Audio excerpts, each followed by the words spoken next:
And we'll continue with Mary Poppins and the house next door. Early next morning, when the sun rose over the trees of the park, the lane was so peacefully asleep, not even a bird stirred.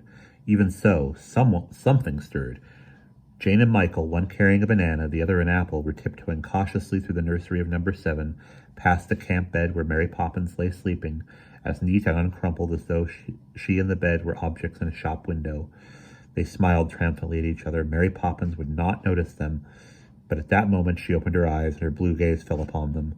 "And what do you two think you are doing?" She glanced at the fruit in their hands. They jumped. She had woken after all. "Well, Mary Poppins," Michael spluttered, "how would you like to eat nothing but porridge?" He eyed her anxiously. "We thought, Mary Poppins," Jane tried to explain, "we thought if we put some food down by the fence, Looty," she nodded toward number 18, "might perhaps come and find it." She was as anxious as Michael. Mary Poppins said nothing. She merely rose from her bed like a statue, leaving not a crease behind. Her hair hung in a plait down her back, and her nightgown fell in neat folds around her as she stretched out her arm toward the door. "Fetch me my handbag. It's hanging on the handle." They ran eagerly to obey her, and presently, sifting through the pockets, she took out of it a bar of chocolate and silently held it out. Michael made a rush at her and hugged her round the waist. He could feel her bony shape in his arms, and her plait swung round his ears. "Don't huggle and squeeze me like that, Michael Banks. I am not a teddy bear." "No, you're not," he cried delightfully. "You're better than a teddy bear." "Anyone could have a teddy bear, but we have you, Mary Poppins," said Jane. "Oh, indeed," she said with an uppish sniff as she loosened Michael's hold. "Well, there's having and having, I assure you. Now go downstairs quietly, please. You don't want to disturb the household." And she pushed them before her to the door and closed it softly behind them. Sleep was all about them as they crept through the house, slid down the banisters, and tiptoed out into the garden. No sound came from number 18 as they placed the fruit and the bar of chocolate on the crossbar of the fence, and no sound came from it all morning as they played among the trees and flowers until Mary Poppins called them to lunch. Even when they raced down again, the banana, the apple, and the chocolate were still in the same position. But then, as they turned away from the hole in the fence, a strange noise came from the house next door, a deep and rhythmic rumble that went on and on. Everyone in the lane could hear it, and the house seemed to tremble with it. The lady in number 19, who was of a nervous disposition, was afraid it was the beginning of a volcano.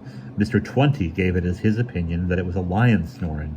Jane and Michael, watching from the branches of the pear tree in their back garden, felt that whatever it was, it must surely mean that something was going to happen.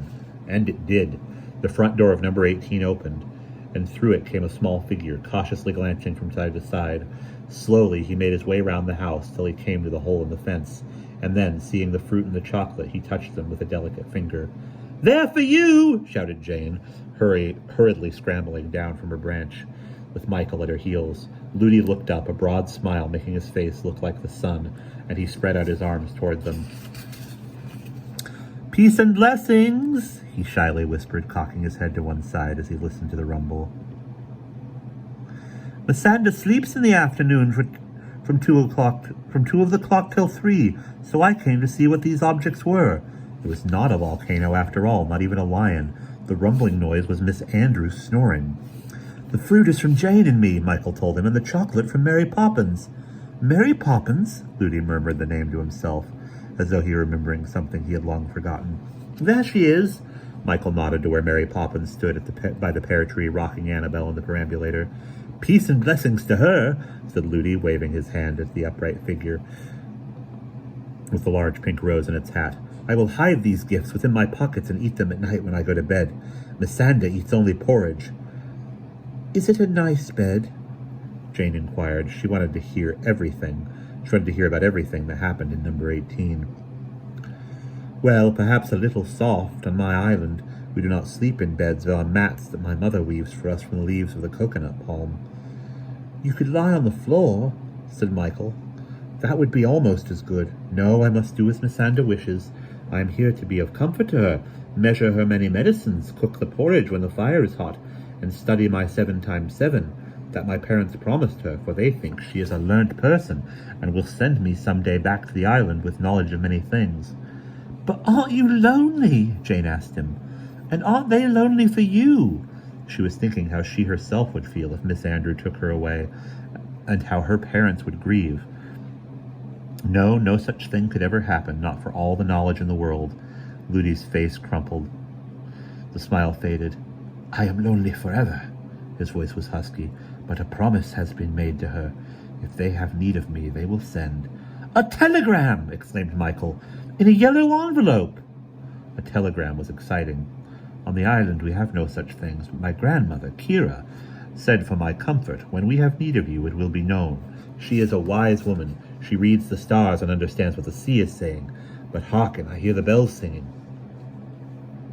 Ludi put his hand to his ear as the church clock beyond the park rang out. 1, 2, 3, it said. At the same moment, the rumbling from number 18 stopped as though switched off. Lysander has woken from his sleep. Ludi hurriedly gathered up fruit and chocolate and stuffed them into his pockets. Peace and blessings. He raised his hand, his bright glance taking in Mary Poppins as well as Jane and Michael.